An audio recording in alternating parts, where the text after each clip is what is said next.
네, 잠시 쉬고 돌아왔습니다. 오늘 망가다 두 번째 시간 녹음을 하고 있는데요.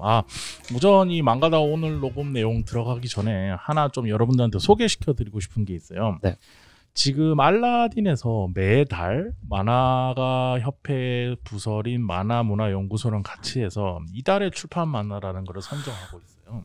그래서 매달 두세 편 정도 선정을 해서 여러분들에게 이 작품이 좋은 작품이니 보셨으면 좋겠다라고 추천하고 이렇게 하는 일을 하고 있는데, 관련해서 이재민 평론가님이 한번 저희한테 인터뷰 출연을 하셨었죠. 출연하셔가지고 인터뷰를 하고 소개를 해드렸었는데, 이게 이제 매달 뽑는 걸 넘어서 올해의 출판 만화도 함께 선정을 해요. 그래서 지금 알라딘에서 2023년 올해의 출판 만화라고 해서 1월부터 11월까지 아까 말씀드렸던 이달의 출판 만화 매달 선정됐던 모든 작품들을 쫙 놓고 여러분들이 투표를 할 수 있게 지금 세팅을 해놨어요. 그래서 이 상을 줄 때는 올해의 출판 만화는 두 개의 작품을 선정을 하거든요. 하나는 작가상, 하나는 출판상이에요. 그러니까 하나는 그 책을 만든 작가한테 주는 것이고, 하나는 그 책을 만든 출판사 혹은 편집부한테 주는 거죠. 책이라는 건 편집부의 힘이 엄청 중요하기 때문에 그분들에 의해서 나온 이 작품도 좋은 작품이다 라는 것들을 한번 얘기를 하기 위해서 출판상 이렇게 두 개를 선정하고 있거든요. 이게 12월 1일부터 15일까지 각 계정당 1회 투표만 가능하고요. 지금에서 투표를 받고 있고, 저도 실시간으로 투표 실순위가 뜹니다. 물론 최종적으로 올해 작가상과 출판상이 여기에서 나오는 투표로만 정해지는 건 아니고 나중에 또 전문심사 이런 것들을 통해서 점수가 합산되는 걸로는 알고 있는데, 어쨌든 여러분들이 참여를 하시면 올해 좋은 출판 만화 그리고 출판상, 작가상을 선정할 수 있으니까 한번 해보시면 좋을 것 같은데, 두 분은 어떻게 하셨어요? 방금 했는데 정말 고민이 너무 많이 돼가지고 뭘로 해야 될까 좀 좋아하는, 특히 올해 약간 제가 출판 만화를 좀 더 많이 보기도 했고 우리나라 만화들 좀 관심 많이 갖기도 했던 때라서 고민이 되는 만화가 되게 많았는데, 근데 하나로 이렇게 결국에는 귀결이 되더라고요.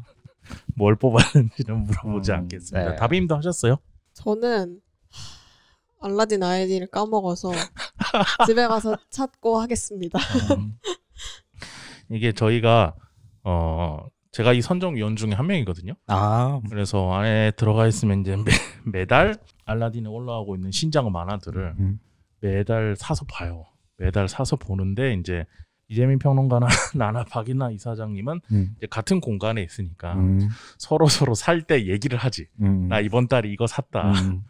서로 중복되지 않게 그렇게 사가지고 서로 돌려보면서 어느 작품이 괜찮더라 이런 얘기를 하고 있는 건데, 취지도 꽤 괜찮고 그리고 출판 만화들은 많이 조명되는 좋은 기회가 될 수 있고, 올해 이게 좀 흥해야 내년에도 그 후에도 계속 쭉 이어질 수 있으니까 기침 때문에 미쳐버릴 것 같네 진짜. 출판 만화만의 그 매력을 제가 이번에 진짜 많이 느꼈거든요. 어떤 거요? 출판 만화만의 매력. 왜냐면 저는 리디북스만 보는 사람이었잖아요. 맞아요. 그래서 전 리디북스로 만화를 보는 거를 한 10년 동안 90%였던 거라서 출판 만화로 보는 거 그냥 뭐 만화방에 만화 카페 가서 책을 보는 정도 아니면은 보는 거 거의 없었는데, 올해는 정말 출판 만화 많이 봤었기 때문에 종이책의 매력. 네, 종이책. 그리고 종이책으로 볼 때 정말 다른 것들이 좀 많이 느껴져가지고 확실히 종이책으로 보는 게 좀 더 좋기는 한 것 같아요. 그리고 여기 보면 저희 만화 클래식에서 소개한 작품들도 꽤 많이 있어요. 꽤 많이 올라와 있으니까요. 워낙 다 좋은 작품들을 올해 좀 많이. 근데 아까 그 전우님이 딱 한 작품은 꼽아서 이건 아니야라고 말씀하시더라고요. 그랬나요? 네.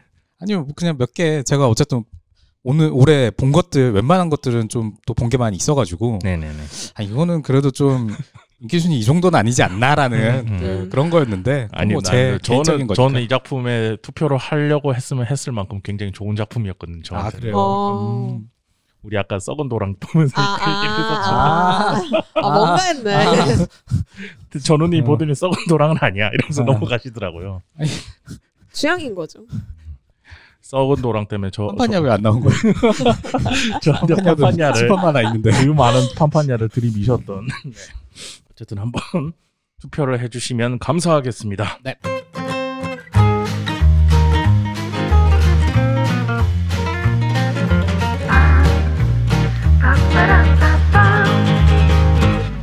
자, 두 번째 시간입니다. 이번엔 다비님이 들고 오신 만화 우리 얘기를 해볼 텐데 어떤 만화 들고 오셨나요? 네, 오랜만에 제가 이와타 세카 원작 아오키유 작화의 주식회사 마지루미에라는 작품을 가져왔고요. 네, 재밌었는데 우리 또 아까와 같은 실수를 하지 않기 위해서 스토리를 간단하게 이야기하죠. 말하려고 했는데 마법소녀가 공무원처럼 만연한 세계관에서 취업활동으로 고전하는 여대생 사쿠라기 카나가 면접을 보러 간 곳에서 괴기에 휘말리고 그곳에 달려온 마법소녀 코시가야를 도운 거를 계기로 해서 마법소녀 벤처기업인 주식회사 마지루미에의 신입 마법소녀로 입사하게 되면서 일어나는 내용을 다루는 만화고요. 그리고 저는 볼 때는 몰랐는데 이번에 찾아보면서 확인했을 때 슈에이샤 점프 플러스에서 연재되는 작품이라고 합니다. 재밌었어요. 네, 재밌더라고요. 컴팩트하게 재밌는 작품인데 저는 일단 고른 이유가 처음에 딱 봤을 때 재밌다보다 먼저 잘 만들었다 이 만화 라는 생각이 들었고 그리고 완전 요즘 스타일에 잘 맞췄다 싶기도 했어요. 시의성도 있는 편이고 그래서 저는 만약에 이 만화를 누군가에게 추천을 해야 한다면 옛날 만화만 줄창 보고 요즘 나오는 만화들 잘 안 보면서 요즘 만화들은 뭐 옛날 만화 같은 맛도 없고 왜 절 쳐다보면서 얘기하시죠?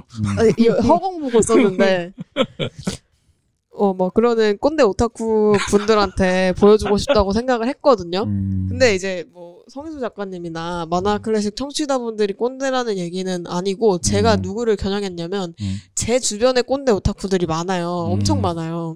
어허. 네, 그래서 주변에 거론 좀 해주세요. 실명 좀. 실명이요? 그거는 너무했고 많기 때문에 이제 그분들이 지금 거론돼 있는 설명 꼰대 오타쿠는 전훈과 성인수 최재훈 이런 사람들 아니야? 아니요. 다 근데 다 요즘 만화 많이 보시는 편이잖아요. 그래도 그리고 이제 그래도 2024년 중에 애니메이션도 나온다고 해가지고 이건 나올만해. 이건 진짜 나올만해요. 그래서 소개하기에 좀 좋은 타이밍이 아닌가 싶어서 가져왔습니다.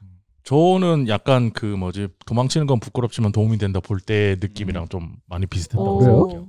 주인공이 얘도 계속 그 얘기하잖아. 취업. 나는 필요 없는 놈인가? 필요 없는 사람인가? 이런 식으로 막 하고 있다가 되게 단번에 취업이 돼버리잖아요. 네. 그리고 우리가 이제 마법소녀라고 하는 어쨌든 그 괴기스러운 괴물들을 없애고 다니는 마법소녀들이 되게 멋있게 뿅 나타나고 멋있게 변신하고 멋있게 그냥 그게 될 것 같지만 원펀맨 같은 거지. 그 뒤에는 엄청나게 많은 사람들이 이 마법소녀를 백업하고 있고 그리고 그 마법소녀들이 제대로 빗자루 타고 날아가기 위해서 그리고 가서 괴물들을 없애기 위해서 수많은 일들이 벌어진다. 그거를 회사화시켜서 보여주면 어떨까라는 상상력에서 출발한 지점인 것 같은데 저는 그 상상력을 보여주는 방식이 아까 다비님이 말씀하신 것처럼 되게 짜임새 있게 잘 돼 있다고 생각돼서 그리고 내용을 보면 막 질질 끌거나 심파로 가지 않아요. 그냥 큰일 났다 이거 어떡하지 우당탕탕탕 해결 다음 스테이지 약간 이런 느낌이라서 이것 또한 뇌를 빼놓고 봐도 되는 그런 좋은 작품이다 라는 생각이 드네요. 저는 처음에 이게 여자 주인공들이다 보니까 약간 소녀 만화 경향이 있지 않을까라고 생각했거든요. 특히나 이제 또 다비님이 추천하기도 했었으니까. 근데 보다 보니까 그냥 전형적인 소년 만화 패턴이더라고요. 점프에서 연재됐으면 뭐 당연히 점프식의 그런 만화라는 생각이 들고 그래서 초반에는 저는 이제 그게 더 많이 생각났어요. 나이 히어로 아카데미아. 나이 히어로 아카데미아가 딱 어떤 슈퍼 히어로라는 어떤 사람들을 아카데미에 보내죠. 그러니까 학원에서 배출하고 양성하고 또 이제 그 세계관에서도 또 회사들이 있잖아요. 에이전시들이 있고. 그래서 슈퍼 히어로가 어떻게 보면은 현실에서 활동할 때 어떨까에 대한 약간 핍진성의 이 근거에서 상상력을 동원한 그런 만화였다고 생각을 하거든요.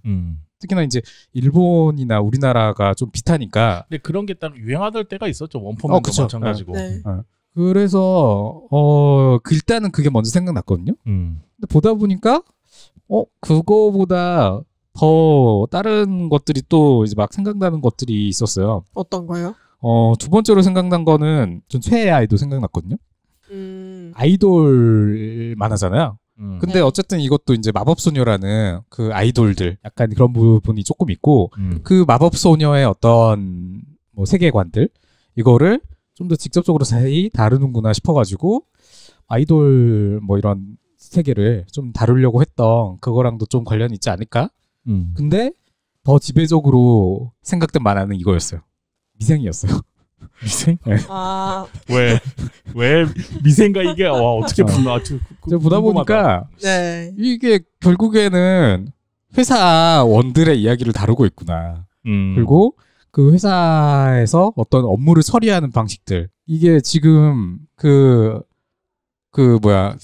마법소녀 네. 이거를 그냥 IT로 바꾸면은 그냥 완전 그냥 중소 IT 벤처기업의 그 생존 일기 같은 그 내용이에요. 보면서 우리 회사 생각 많이 났어. 아 그러시구나. 네, 맞아. 그러네요. 내가 그러네. 저 옷을 셀러복을 입고 있는 시계모토인가라는 생각하면서 보게 되고. 괜찮은데요? 네. 유니폼 입고 있잖아요. 되게 재밌게 봤어요. 그런 감정이입도 좀 되는 지점들이 분명히 있긴 한 것 같아요. 저는 일단 처음 몇 페이지 보자마자 딱 알려주잖아요. 이 만화는 이런 세계관을 가지고 있고 이런 얘기를 할 것입니다라고 딱 깔끔하게 잘라서 설명하는 센스가 되게 좋다고 생각을 해서 미리 보기를 한 5페이지 보자마자 이거는 장바구니에 담자 하고 담은 만화였고 그리고 이 깔끔한 설명 안에 마법소녀물의 도식을 완전히 뒤집는 그게 나와가지고 거기에도 매력 포인트가 좀 있다고 생각을 했고 일단 마법소녀를 하나의 직업으로서 좀 대하고 심지어는 회사 안에서 직원으로 일하는 사람들하고 협업을 해야지만 어떤 임무를 해결할 수 있는 괴기를 퇴치할 수 있는 그런 직업으로 그려내가지고 그리고 아까 말해주신 것처럼 초반에 이제 주인공들 회사를 영세한 벤처라고 받고 가는데 거기서 이 만화가 무슨 얘기할지 감이 오면서 진짜 균형을 잘 잡고 가면 좋은 만화가 되겠다 싶으면서 이제 동시에 이런 생각이 드는 거죠. 이 영세한 벤처 얘기 남 얘기가 아닌데 하는 생각이 다비님이 사이드 B의 마법소녀인 거지. 그러네. 성향도 좀 비슷한 거 아니에요? 살짝 있는 것 같아요. 약간 좀 나서 빠진 CEO. 맞아. 정답입니다. 코스프레 하고 있는 CEO. 아니, 저희 회사가 약간 그런 식으로 굴러가긴 해요, 진짜. 약간 항상 이재민 평론가 항상 화내고 있고 이거 이렇게 하면 어떡하냐고 하면서 화내고 있고 다비님이 일을 다 하고 있고 나는 멍하게 앉아있다가 일 해결하고 이런 식으로 일을 하고 있어서 좀 비슷하게 굴러가는 것 같다라는 생각도 그렇게 들고. 생각하면은 다비님은 더 어떻게 보면 좀 더 재밌었을 수도 있겠다라는 생각도 드는 것 같아요. 왜냐면 다비님 어쨌든 어떻게 보면 취업 준비생이셨기도 하잖아요. 그 전에 대학 이제 졸업 시기에. 아니요. 저는 취업이란 걸 생각한 적이 한 번도 없었어서 취업 네네네. 준비생의 기간은 0이었어요. 그러면은 면접 보거나 한 적도 전혀 한 번도 없었어요. 원래 이제 다른 거 업무 하시려고 다른 일 하시려고 하다가 저한테 잡혀. 어쨌든 주변에는 지금 많이 있을 거잖아요. 엄청 친구들은. 많죠. 생각은 났어요. 보면서. 친구들은 사실 이런 시기를 겪고 있지 않을까. 실시간으로 겪고 있고 제가 볼 때 이미 뭔가 좀 한바탕 지나가서 이제 숨을 돌리는 친구들도 있고 이제 좀 7.8개 하는 친구들도 있고 그래서 저보다는 이제 이 주인공 친구를 보면서는 초반에는 친구들 생각을 많이 했었죠. 네. 그 면접 보는 장면들이나 그 뒤에 이제 회사 생활에 대한 장면들이나 그 회사에서 괴기를 퇴치하는 걸로 나오긴 하지만은 어쨌든 그 문제를 해결하는 업무를 처리하는 방식들이 약간 비유적인 방식들, 그러니까 어떻게 보면은 이 마법소녀라는 소재로 계속 진행이 되고 있으니까 뭔가 좀 뜬금없다라는 느낌이 들지만 제가 생각했을 때는 되게 현실적이긴 하거든요. 현실적인 묘사들을 정말 하고 있거든요. 그래서 어떤 그 판타지스럽거나 게임스러운 그런 상상들이 현실성을 더하려고 했을 때 세계관을 어떻게 세팅해야 되나라고 생각할 때 이 작품이 정말 그럴듯해 보이는 이유가 어떤 현실의 그런 그 세계관들 중에서 가장 핵심적인 부분을 가지고 왔기 때문이라고 저는 생각이 들었어요. 그게 어떻게 보면 저희의 어떤 경제체제라고 생각을 하거든요. 저는 어떤 현실적인 그 모델이 사람들이 이거 현실적인데라고 느끼는 근간이 다양하게 있을 수가 있는데 이 부분을 추가하면은 이거 좀 현실적인데라고 느낄 수밖에 없는 게 경제적인 관념인 것 같아요. 왜냐하면은 우리가 경제적인 거를 어릴 때부터 다 학습하잖아요. 뭐 100원짜리 가지고 돈을 어떻게 써야 될지에 대한 고민을 하는 것처럼.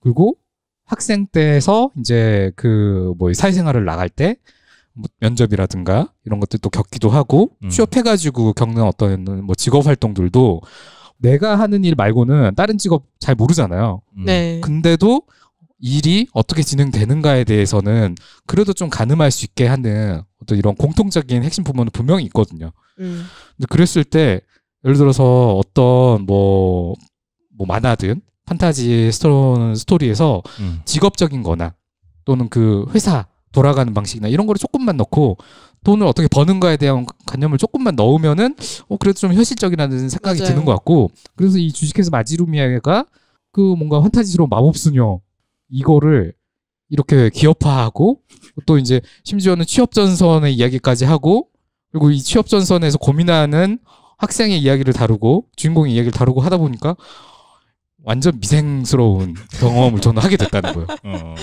저는 비슷한 맥락에서 이 만화에 좀 이입이 되는 포인트가 있었던 게 얘네가 영세한 벤처기업이긴 한데 라인업이 너무 좋거든요. 그죠. 라인업. 환상이죠, 환상. 그냥 미쳤어요. 네. 그냥 주인공도 그렇고 네. 각자 딱 필요한 자리에서 딱 필요한 부품이 되어가지고 다 같이 딱 돌아가는 그게 엄청나단 말이에요. 그래서 일도 딱 위기가 한번 닥쳐오지만 얘네가 각자 개인 스탯이 좋기 때문에 해결이 빨리 돼.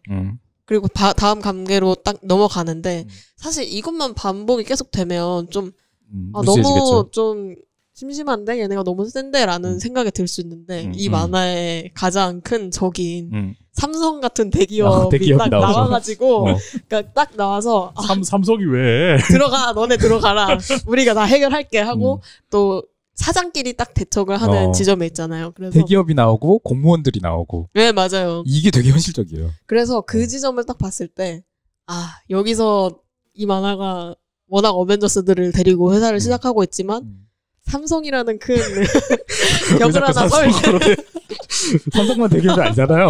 삼성이 생각났어요. 머릿속에.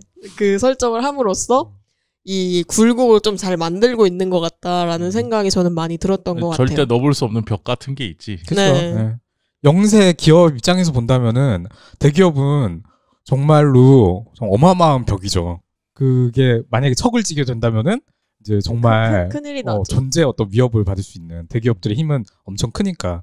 그리고 또 공무원들의 힘도 기업을 이렇게 운영하는 경영이나 이런 걸 하는 사람들 입장에서는 좀 엄청나게 상대하기 어려운 그러면서도 또 존귀하게 대접해야 되는 그런 지점들일 거예요. 이 기업 운영하는 사람들은 아마도 이 구도나 이런 것들이 또 되게 현실감 있다라고 느낄 만한 부분도 또 있지 않을까. 아스트 주식회사 여기 얘기하는 거. 네네 맞아요. 옷도 다 시커먼 거 입혀놨어. 걔들은 나타나면 얘들은 또 무표정이야. 무표정이 나타나서 언제나 했던 일이야 이러면서 너희는 짜져라 이러면서. 심지어 그 여기 마지루미의 회사는 팀플을 언제나 해야 되는데 여기는 그냥 최강의 무기 들고 와가지고 혼자 와서 한 번에 끊는 그리고 쿨하게 사라져. 그리고 마지루미한테 너네 같은 영세한 벤처기업은 짜져 있어라 하고 이제 돌아가는 거죠. 듣고 보니 슬프다. 그러니까 약간 현실과 그 이상의 어떤 갭들이 이 만화 속에서 좀 다뤄주고 있는 것 같아요. 왜냐면은 실제로 사람들이 현실에서 대기업이 정말 그러느냐 하면은 사실 그렇지 않을 거고 대기업이야말로 인원이 많잖아요. 네. 그 정말 대기업이야말로 사람들끼리 협력해가지고 일을 분배해가지고 하는 시스템인 거거든요. 어떤 한 명의 에이스가 있는 게 아니라 오히려 영세 업체가 한 명의 에이스들이 모여가지고 일이 진행이 되고 있는 중일 수가 있어요. 맞아요. 그러니까 어떻게 보면은 중소기업들이 개인의 역할이나 또는 의무나 또는 책임감이 더 크게 요구될 수밖에 없기도 할 거고 대기업에서는 사실 책임 요소가 훨씬 적을 거거든요. 나는 내 일만 하면 되니까. 부품으로서. 네, 부품으로서. 그것만 받아들이면 되는 거죠. 내가 나사, 볼트랑 크게 다르지 않은 그런 존재라는 거.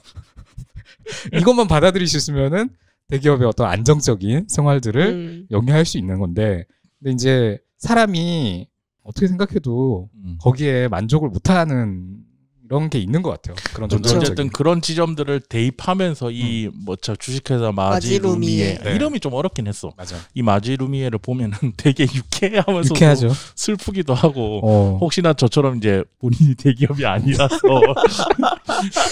야 시권 몇 개 남았냐 막 이러고 있는 회사 같은 경우에는 보고 있으면은 우픈 지점들이 많아. 막 그러니까 한없이 슬퍼지거나 한없이 막 와 우리 현실이 왜 이러냐 이런 생각이 드는 건 아니에요. 그런 건 맞아요. 아닌데 보면서 좀 뭔가 비슷한데 뭔가 재미있는데라는 생각이 들 수 있는 그런 작품인 건 충분히 맞는 것 같아요. 재미를 일단 노리고 있다는 점에서 진짜 잘 됐다고 생각을 하고 현실을 확실히 반영을 하고 있어요. 맨 처음에 이 만화가 시작할 때 주인공 사쿠라기 카나 이 친구가 암기는 진짜 잘해.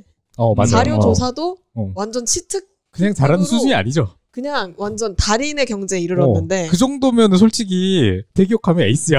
맞아요. 근데 자기만의 주장이 없어가지고 맞아요.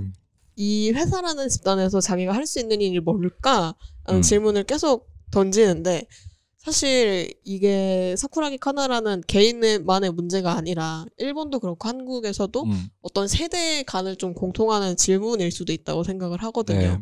그래서 그런 거를 자연스럽게 넣으면서도 사건을 계속 만들어 가면서 비주얼적으로 이제 마법소녀물이니까 보여주는 것도 있고 그렇게 해서 재미 포인트와 말하고자 하는 것을 같이 챙겨가는 점이 심지어 직관적이에요. 직관적이면서도 또 사람들한테 이거를 너무 직관적으로 보여주면은 너무 메시지만 전하려고 하는데 라는 느낌이 들기 마련인데 이 만화는 그 둘 사이에 중간 지점, 사람들이 딱 재밌게 볼 수 있으면서도 생각은 한 번쯤 해보게 만드는 그 지점에 딱 자리를 잘 잡고 있는 만화라는 생각이 들어가지고 재미있었어요. 소년 만화인데 이게 어쨌든 주요 캐릭터들이 여자들이잖아요. 네. 남자들은 오히려 부족 캐릭터고. 서포트 해주죠. 네. 이거에 대해서 어떻게 생각하세요? 이거는 사실 저는 뭐라고 해야 되지? 영리하게 짰다고 생각했어요. 되게 영리하게 짰다고 생각을 했고 그렇지만 역시 마법소녀물이거든요. 마법소녀 중에서 중간에 나오는 다른 좀 큰 기업? 이스트. 중소기업. 다른 중소기업. 화장하는 그런 마법소녀들도 나오고 그리고 이게 마법소녀물을 도식에서 좀 뒤집는 느낌도 있지만 어쨌든 마법소녀물이기 때문에 변신 장면 그리는 거나 마법소녀들 코스튬은 또 되게 열심히 그리거든요. 회사마다 특색 있게 다르게 그린단 말이에요. 그래서 그 원래 있었던 소년 만화의 도식을 뒤집긴 하면서 뒤집는데도 어떤 이 장르가 가지고 있는 마법소녀물과 소년 만화가 가지고 있는 전통은 계속 가지고 간다는 점에서 영리한 선택이다. 세상과 타협을 잘한 만화다라고 생각했어요. 되게 시적절하게 이게 2022년에 나왔던 만화니까 그때부터라도 봐도 약간 늦었지만 근데 아이디어 면에서는 신박한 거지. 우리한테 너무 익숙한 내용인데 이 안에 이런 엄청난 작은 톱니바퀴들이 돌아가서 당신들이 보고 있는 마법소녀 한 명이 그 공중에 뜨는 거다. 그 1편에 그 친구 있잖아. 처음에 그 회사 처음 들어갔더니 말 없이 가만히 앉아 있다가 신입 부서 이제 마법소녀 코스튬 만들어야 된다고 하니까 너무너무 기뻐해. 갑자기 눈 반짝대거리는 그 공대생이 있잖아. 그런 것들도 봐도 그 사람은 할 일이 없었던 거잖아. 이때까지 여기 앉아가지고. 그러나서 나중에 그 주인공 서포터하는 역할 되게 재밌게 잘하는 그런 것들을 봐도 되게 재밌죠. 이 만화는 그냥 앞에 오늘 소개하는 두 만화는 다 그런 스타일인 것 같은데 이 만화도 그냥 평소에 내가 경험했던 거 내가 보아왔던 것들을 안에서 그냥 뇌 빼놓고 그냥 쫙 보면 된다. 그런 만화인 것 같아요. 그리고 사실 그 공돌이도 되게 엘리트인데 다 엘리트야 내가 봤을 때. 진짜 엘리트인데 그 사람이 좀 다른 회사에서 삐걱거리는 거는 집착이 너무 심해서 자기가 공부하는 그 분야에 대한 집착이 너무 심해서 이제 공모전 같은 거를 준비했는데 너무 이제 심하게 준비해가지고 그 공모전의 규격에 안 맞아서 뭐 떨어지고 그런 에피소드가 있었던 걸로 기억을 해요. 그래서 이 다른 데 가서는 삐걱거리는 톱니바퀴들, 볼트들이 이 조그마한 회사에서는 어떻게 좀 짝짝꿍을 하면서 발전해 나가는지 그런 거를 보는 재미도 확실히 있다고 생각을 했어요. 전우님은 혹시 회사를 처음부터 그 지금 하시는 일을 좀 큰 기업에서 일을 하시는 거예요? 아니면? 그죠. 저는 큰 기업 안에서 있죠. 여기서 중소기업이나 이런 데 다녀본 경험 있는 사람은 없구나. 중소기업이라고 할 수 없죠. 이제 그 전에 제가 근무했던 병원은 뭐 아주 큰 병원은 아니었었으니까. 저도 회사를 다녔는데 한 9년 정도? 9년 정도 회사를 다녔는데 저도 때 그나마 소기업은 아니고 대기업 조금 안 되는 중소기업 이런 데를 다녔기 때문에 이 사람들이랑 좀 다른 느낌이긴 한데 근데 기업에서 일을 한다는 게 그러니까 되게 그게 있어요. 시키는 일만 하면은 나머지는 내가 책임지지 않아도 되는. 그리고 만약에 겉으로 드러나는 서비스직이나 이런 일을 하는 사람들은 어쨌든 그 사람들이 얼굴이시기 때문에 모델이시고 얼굴이시기 때문에 상품의 브랜드 가치를 직접적으로 만드는 사람들이라 좀 다르지만 회사 안에서 그냥 내부적으로 일하는 사람들은 위에서 시키는 일을 하고 있으면 밥 먹으러 가재. 그리고 와서 한 1시까지 계속 다른 직원들은 우리가 흔히 노가리라고 하죠. 노가리를 까다가 딱 가서 또 시키는 일을 하고 있으면 금방 퇴근이야. 일이 많으면 야근하고. 근데 그 안에서 내가 뭔가 주도적으로 일을 하거나 그런 건 없어요. 그쵸. 그러다 1년 좀 지나면은 KPI라고 해가지고 KPI라고 알아요? 지금 그 큰 기업들 다니면 기업들은 다 있어요. 전 몰라요. 그러니까 너가 1년 동안 무슨 활동을 했니? 네. 너가 어떤 일을 했는지 점수를 다 매겨요. 네. 사람들과 커뮤니케이션 한 것까지 다 점수를 매겨. 회식도 그 안에 점수에 들어가. 그래서 막 그런 것들만 잘 챙기면 뭐 그 직급에 맞춰서 때 맞춰서 승진하는 데는 큰 문제 없고 이렇게 되는데 대신에 사람이 공허하지. 그러니까 내게 없는 것 같고. 분명 안정적이긴 한데 내게 없는 것 같고 그래서 여기 보면은 대기업 다니는 그 마법천사들 보면은 다 눈이 멍해. 좋은 무기를 들고 와서 쓰긴 쓰는데 자 처리하실게요. 자 해결됐습니다. 저 이제 가볼게요. 이런 좀 더 눈이 멍해. 왜냐면 공허하게 그냥 시키는 일을 하는 거지. 그런데 마지루미의 이 회사의 사람들을 보면 전부 다 눈이 땡글땡글해가지고 맞아요. 지금 내일 죽을지 모레 죽을지 모르는 상태에서 이 일을 하고 있는 거잖아. 그리고 개인적인 다 소망과 소명도 있는 거고. 그런 지점들도 알고 한 건지 모르겠지만 되게 디테일하게 잘 살려 있는 것 같아서 회사도 다녀보고 회사도 운영해보는 입장에서 되게 공감이 많이 됐다. 그러니까 제가 미생이라고 이야기를 한 이유가 미생이 그런 우리나라만 하긴 하지만은 대기업 그 회사원들의 애환 같은 거를 되게 절절하게 잘 다룬 그런 만화이자 그 드라마였다고 생각하거든요. 근데 그거를 볼 때 저는 그 회사를 제가 막 그 똑같은 막 상사를 다닌 게 아니어도 그 회사원들의 어떤 고충이나 고민은 결국엔 똑같구나라는 생각을 했어요. 왜냐? 내가 결국 받는 대우는 회사의 어떤 부품, 뭐 극단적으로 보면 회사의 노예죠. 데이터지 그냥 하나의 데이터. 회사의 어떤 그 노예로서 그냥 뭐 그냥 이렇게 품삯을 받기 위해서 하루하루 근근히 이렇게 부품으로서 일을 하는 그런 부분인 건데 거기서도 이제 어떻게든 의미를 찾으면서 일을 하려고 하는 게 미생의 주요 스토리였다고 생각을 하거든요. 장그래가 이제 막 그렇게 했던. 여기서는 이제 대기업이 아니라 이제 애초에 벤처에서 시작하는 이야기니까 그냥 그런 걸로 가득 차 있죠, 사실은. 근데 또 신입사원이다 보니까 여기에서 이제 그 본인이 계속 고민하고 있던 거. 나는 뭔가 좀 능력이나 이런 게 제한되어 있는 사람인데 근데 이런 나도 막 올라운드 플레이어가 아닌데 이런 나도 무난한 사람이 아닌데 이런 나도 뭔가 할 수 있다. 기여할 수 있다. 도움이 될 수 있다. 사실은 엄청난 성과를 낼 수도 있다. 라는 어떤 그런 스토리로 이렇게 좀 흘러가는데 메시지 자체는 저는 너무 필요한 메시지라고 생각해요. 왜냐면 제가 가끔 후배들이나 뭐 어떤 그 취업과 관련해서 좀 누군가한테 가이드를 주고 코칭을 해야 된다면 항상 그런 이야기를 저는 하거든요. 뭔가 이렇게 해야 된다, 저렇게 해야 된다라는 게 사실은 가이드가 있잖아요. 뭐 어딘가 뭐 취업하거나 진학하거나 뭔가 이렇게 하려면은 막 이력서 어떻게 써야 되고 그리고 또 뭐 면접 어떻게 해야 되고 저는 면접관으로 제가 들어가 본 적도 있거든요. 그랬을 때 사람들 기억이 하나도 안 나요. 다 똑같아가지고 하루 종일 면접을 계속 보다 보면은 오히려 되게 개성 있는 사람이 더 기억이 나지 다 잘하지만 똑같은 모습을 하면 오히려 기억이 안 나버리거든요. 왜냐? 사람들이 다 똑같이 준비를 하고 왔으니까. 그 안에서 의미 있는 걸 발견하기가 진짜 힘들거든요. 근데 그럴 때 저는 최소한 본인이 무난하게 이렇게 똑같이 가려고만 하다 보면은 이렇게 된다는 거예요. 그 내가 원하는 결과가 오히려 안 나올 수도 있다는 거예요.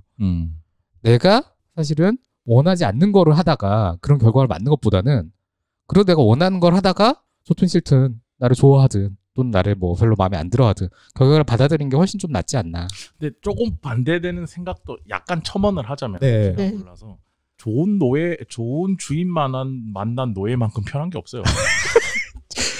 경험을 한다면은 사실은 그런 이야기가 있잖아. 대감집에서 노비가 이왕 한다면은 대감집이 낫지 않나. 좋은 주인 만난 노예만큼 편하게 시키는 것만 잘하면 그게 성격이 근데 맞는 사람이 있는 것 같아요. 맞아요. 없으면 그것과 함께 또 하나 말할 게 방금 그거예요. 그냥 대기업에 다니면서 출퇴근 정확하게 하고 뭐 야근 있으면 수당도 나오니까 그렇게 일을 하면서 사시는 게 또 행복한 사람도 있어요. 근데 대부분 사람들은 자기가 뭔가 편해지고 마음의 안정을 갖고 어느 정도 사회적으로 인정을 받는 직위까지 올라가게 되면 자아신열이라고 할까, 내가 뭔가 중추가 되어서 뭔가 일을 하고 싶은 욕구 이런 것들이 있기 때문에 네. 이제 그런 것들에 좀 더 무게 중심을 두는 분들이면 이제 이 마지루이 같은 회사처럼 일하는 게 더 좋을 수 있고 안 그러면 그냥 편하겠지. 근데 그 안에서 또 회사 안에서도 또 일이 많거든요. 그렇죠. 그것도 또 맞는 사람은 또 맞기도 한다. 그게 그렇게 그러니까 완전히 이렇게 두 개의 선택지로만 갈라진 건 아니고 중간에 되게 세세하게 맞죠. 고민들이 엄청 많을 수밖에 없는 그런 딜레마를 일으켜요. 그래서 내가 여기서 되게 편하게 적응을 잘 한 상태여도 계속 그 상태로 또 유지되지가 않잖아요. 맞아요. 네, 회사는 그렇게 가만두지 않아요. 맞아요. 사람을 편하게 두지 않아요. 결국에는 어떻게든 이 사람을 뽑아내는 게 목적이기 때문에 착취가 목적이기 때문에 그래서 내가 이렇게 뭔가 좀 적응을 했다고 할 때는 그럼 더 많은 걸 이제 요구를 하게 되겠죠. 근데 사람 마음이 간사한 게 네. 내가 회사에서 그렇게 기업에서 일할 때는 월급보다 일을 더 시키는 것 같은 기분이 들으면 그렇게 기분이 나빠. 근데 내가 이제 사장이 됐죠. 그러네요. 다비님은 충분히 자기 역할을 다 하고 있거든요. 그치. 충분히 다 하고 있는데 네. 다 하다 보면 어느 날 이제 좀 여유가 있는 날이 있잖아. 그렇죠. 어느 날 여유가 있는 날이 커피도 좀 마시고 인터넷도 좀 하고 그럴 수 있는 날이 있는 거잖아. 그렇죠. 쇼핑도 좀 하고 평소에 바빴으니까. 근데 그때 묘하게 대표가 옆에서 딱 이상하게 야리게 되는 그 느낌 있잖아요. 묘한 분위기. 일 없나? 약간 그랬다고 순간적으로 아차차 싶은 그런 사람 진짜 간사하더라고. 그렇죠. 그런 지점도 이 만화에 보면 잘 나온다. 지금 근데 두 분이 평소에도 그런 이야기 나누시는 거죠? 갑자기 마음의 소리를 아니요 얘기해요. 네. 사람이 참 간사하더라. 내가 뭐 그런 얘기도 하고 소통이 가장 중요한 것 같아요. 근데 저는 일 쉬는 날도 쉬는 날이 거의 없긴 하지만 쉬는 날도 별 말 안 해요. 그냥 원래 하던 일대로 별말 하면 이상한 거죠. 쉬는데 자기 쉬는데. 근데 쉬는 날에 오히려 제가 연락해요. 이거 그래요? 해주세요. 근데 제가 이 만화 보면서 되게 좋으면서도 좀 아쉬운 게 어쨌든 이 만화가 결국엔 저는 소년 만화구나라는 생각이 들었거든요. 예를 들어서 드래곤볼도 소년 만화잖아요. 드래곤볼 손오공이 직업이 뭐죠? 직업 뭐죠? 전문 파이터. 지구를 구하는 사람. 없잖아요. 무술가, 무도가. 손오공은 돈을 벌지 않잖아요. 천하대 무도대회 우승자. 찌찌가 항상 그 손오공을 엄청 구박하는 이유가 그런 거잖아요. 그 손오반 보고 하는 얘기도 그거잖아. 너는 돈을 버는 교수가 돼야 된다. 겨우 이제 그거를 해결한 게 이제 그 미스터 사탄의 지방과 이렇게 하면서 이렇게 된 건데, 근데 어쨌든 그런 부분을 소년만은 사실 원래 잘 신경을 쓰지 않아도 되거든요. 돈적인 거. 왜냐 소년들은 사실은 그런 거에 대한 걱정이나 부담을 안 하고 싶고 그런 거 굳이 할 필요도 없는 때이기도 하고 그거에 맞춘 환상이 있는 거니까. 그런 판타지. 근데 그래도 저희가 어떤 현실적인 감각을 가지고 있으려면은 대부분 직업적인 정도는 거의 유지를 하고 있게 되는 것 같아요. 왜냐면 원피스 루피도 현실적인 직업은 아니지만 어쨌든 해적이라는 직업을 갖잖아요. 나루토도 닌자라는 직업을 갖잖아요. 조금씩 현실화 된다고 생각하면 지금은 옥하게지. 헌터라는 직업도 쩔이었어. 헌터라는 직업도 어엿한 직업이죠. 닌자나 이런 것보다는 오히려 훨씬 더 어엿한 직업이죠. 근데 계속 이제 발전되는 걸 보면은 현실이 직업에 가까워지고 있다는 거예요. 점프의 소년 만화들의 주인공들의 직업들이 물론 마법 소녀라고 하지만 그거를 표현하는 양식이나 이런 걸로 봤을 때는 그래서 저는 소년 만화에서 결국에는 계속 이런 식으로 가고 있구나. 약간 그게 있어요. 정보 교환이 과거는 보다 요즘은 너무 빠르게 그쵸. 왔다 갔다 하니까 현실적인 거란 리얼리티에 대해서 사람들이 너무 빠르게 깨닫다 보니까 그런 지점에 대해서 굳이 환상을 가지지 않아. 이제는. 그러다 보니까 여기에 이렇게 직업이 뭐지? 얘가 마녀? 아닌데. 마법소녀. 마법소녀가 등장하게 되면 쟤는 뭘 먹고 살까? 쟤는 어디서 밥을 구하나? 쟤는 저 옷은 누가 만들어주나? 이런 스파이더맨 보면 맨날 지가 옷 꼬매고 있는 거잖아. 셀러문 보면서. 그런 것들이 과거에는 필요 없었는데 환상만 팔면 됐었는데 지금은 환상으로 안 된다. 라는 그런 건데 그런 걸 반추해보면 아이돌 문화에서도 보면은 좋은 무대를 보여주는 건 당연한 거고 무대 이면에 만약에 어제 아까도 얘기했지만 르세라핌 도도독 같은 거 도도독 알아요? 그 르세라핌이 공연할 때 너 나의 동료가 돼야 그건데 너 나의 도도독 이렇게 말을 잘못했는데 그래? 본인들이 그거 엄청난 실수잖아. 근데 무대 밑으로 내려와서 그걸 놀리는 거를 영상으로 찍어서 밈화시켜서 본인도 그 실수를 그냥 거의 웃어 넘기는 그리고 사람들한테 그 리얼리티를 보여주는 거야. 쟤들도 그냥 인간일 뿐이야. 요즘은 그런 시대에 왔는데 거기에 딱 들어맞는 작품이 바로 이 작품인 거죠. 근데 이제 저는 제 개인적인 아쉬움은 여기서 조금 더 나갔어도 되지 않았을까. 어디까지요? 저는 그러니까 소년 만화가 계속 그 방향으로 가고 있으니까 뭐 히어로 아카데미도 이제 히어로라는 직업을 좀 더 현실화해서 끌어당기고 주술회전도 그거가 결국 테마사라는 어떤 직업적인 게 거기서도 또 직업이고 뭐 체인소맨은 되게 환타지긴 하지만 어쨌든 헌터가 또 직업이잖아요. 데빌 헌터가. 어쨌든 계속 직업화되는 걸로 주인공들을 설정하고 있다라는 거고 거기서도 보면 걔 어떻게 먹고 살 것인가를 걱정하고 있어. 좀 더 그러면은 그 주식회사라는 제목을 달았으면은 조금 더 여기서 그 직업적인 거나 경제적인 어떤 관념과 관련된 것들이 좀 더 고민이 달아졌어도 좋았겠다. 저는 그럼 오히려 재미없었을 것 같아요. 저는 충분히 많이 갔다고 생각을 한 게 저도 충분히 많이 갔다고 생각해요. 엑스포가 나와요 중간에. 그 마법소녀 엑스포가에 가가지고 이 오타쿠인 직원들이 막 가서 뭐 시연하는 거 뭐 이건 어떻게 하셨어요? 명함 교환하는 거 있고 거기서도 또 문제 터져가지고 사건 해결하는 그거를 보고 이렇게까지 하는구나. 대단하다 생각을 한 게 있었어가지고. 잘했어요. 그래서 저는 그 지점에 있어서는 이 만화가 충분히 많이 오지 않았나 생각을 했고 만약에 이거보다 더 가는 그게 있으면 어떤 식으로 더 갈 수 있을까? 그런 궁금증이 들기는 하는 것 같아요. 물론 신선할 거예요. 작가님 그 전우님이 말씀하신 것처럼 그렇게 갔으면 더 신선했을 것 같은데 그러면은 지금 어느 정도 지금 애니화도 될 수 있을 것 같고 된다고 그랬나? 네. 그러니까 이 정도 인기가 있으려면 애니화 된다는 거잖아요. 요 정도 인기는 얻지 못했을 거다라는 생각이 들어요. 요즘 사람들에게는 요 정도 디테일을 가지고 비하인드를 보여주는 게 저는 그렇게 생각해요. 그 지금 딱 점프가 계속 하고 있던 어떻게 보면은 약간 좀 정말 잘 만들어진 만화들 있잖아요. 요새 계속 나오고 있는 점프가 기획과 편집과 이런 힘을 가지고 작가 역량보다는 작가 역량을 훨씬 끌어올려가지고 기획의 힘으로 완전 잘 만들어낸 작품들을 계속 만들어내고 있잖아요. 그냥 무난하게 사실은 다 봐줄 만한 그리고 짧게 그죠. 근데 저는 거기서 결국에는 앞으로 남을 만화 원피스 뭐 나루토 드래곤볼처럼 남을 만화는 별로 없다고 생각하거든요. 저는 체인소맨 정도만 남을 거라고 생각해요.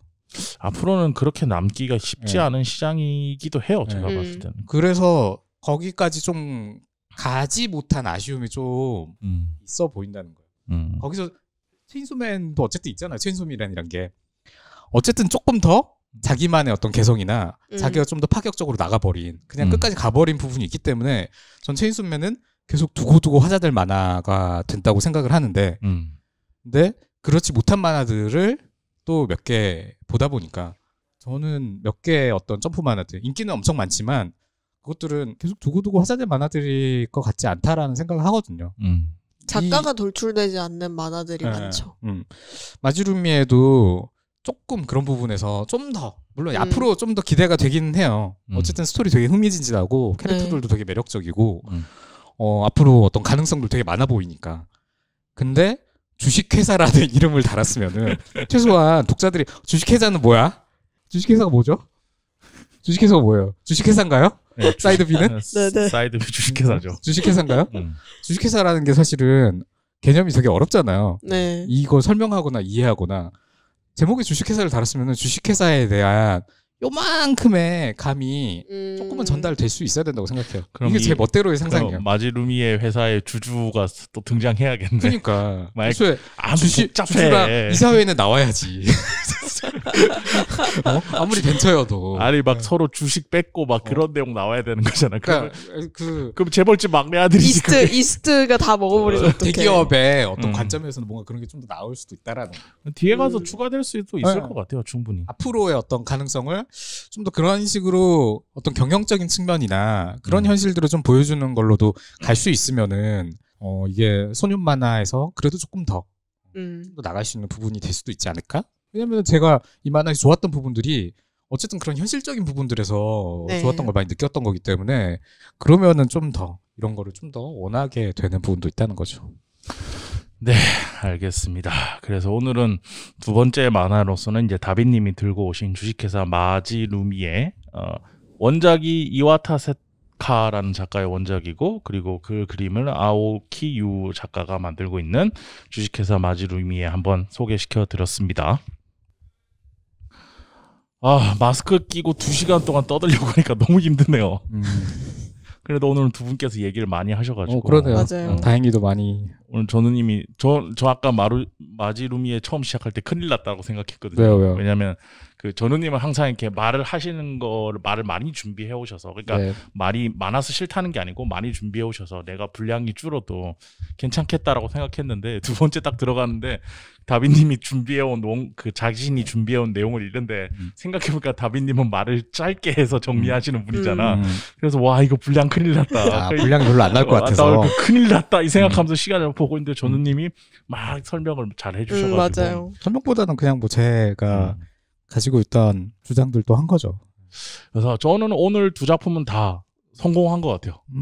영업에 성공한 그런 작품인 것 같고, 둘 다 저는 추천드리는 바입니다. 네. 저도 그 앞에서 조금 취향이 아니었다고 말은 했지만 이게 막 별로다 이건 아니었거든요. 그냥 제 취향이 안 맞는 만화. 그래서 전우님처럼 취향이 맞는 사람이 보면은 되게 재미있게 볼 수 있는 만화다라는 생각이 들어가지고 저는 두 작품 추천을 드리고 싶고, 특히 마지루미에는 요즘 만화를 좀 안 보시는 분들, 만화 꼰대들, 네, 만화 꼰대들, 꼰대 오타쿠 분들에게 나는 아니다 싶은 사람들, 네, 이 작품이 약간 요즘 만화의 흐름을 딱 잘 가지고 있으면서 기획도 잘 됐고 설정도 좀 탄탄한 좋은 만화라고 생각을 해서 추천을 드리고 싶습니다. 약간 아슬아슬했네요. 저 만화 꼰대인데. 전우님은 어떤?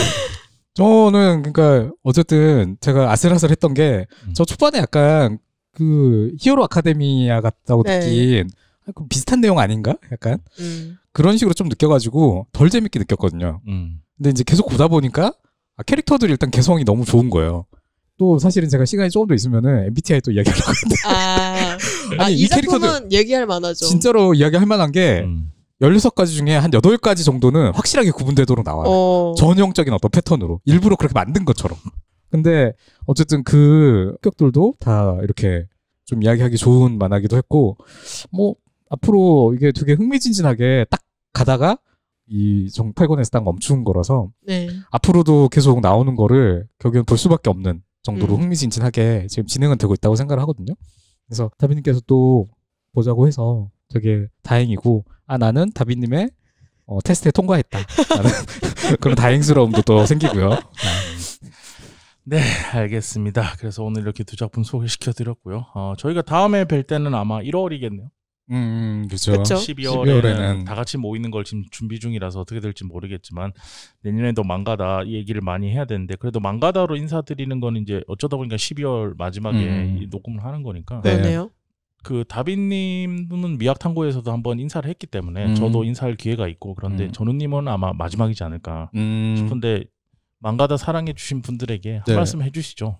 망가다가 뭐 저한테도 큰 의미가 항상 있거든요. 작년부터 이제 시작을 했는데 뭐 올해는 특히나 이제 뭐 이렇게 공개 방송도 하고 또 이제 최재훈 작가님이랑 뭐 실제로 이제 뵙기도 하고 또 이제 제가 좀 쉬는 동안에 사실 대외적인 활동이라고 할 만한 게 거의 없어가지고 뭐 이 망가다 녹음을 할 때 서울을 이렇게 올라오고 하는 그 뭔가 저한테 의미가 있는 일들이 좀 있었거든요.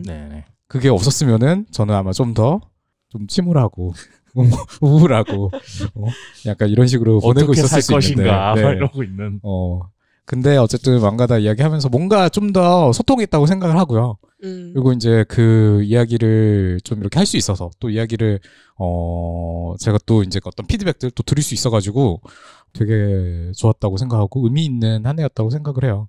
그래서 저도 좀 더 어떻게 보면은 만화들 더 열심히 보고 재미나게 보고 좀 더 생각 많이 할 수 있어가지고 저도 어떻게 보면은 이거를 들어주시는 분들한테 좀 더 감사하다고 이야기 드릴 수 있었던 한 해여서 뭐 정리를 어떻게 해야 될까 싶긴 한데 어쨌든 감사하다. 네, 알겠습니다. 저희 망가다는 내년에도 또 좋은 만화를 들고 항상 컨셉은 똑같습니다. 뭔가 이 만화 재밌는데 사람들은 잘 모를 것 같고 추천하면 사람들이 좋아할 것 같은 그런 만화 들고 와서 소개시켜 드리도록 하겠습니다. 저희 방송은 오늘 여기까지 하도록 할게요. 고생하셨습니다. 감사합니다.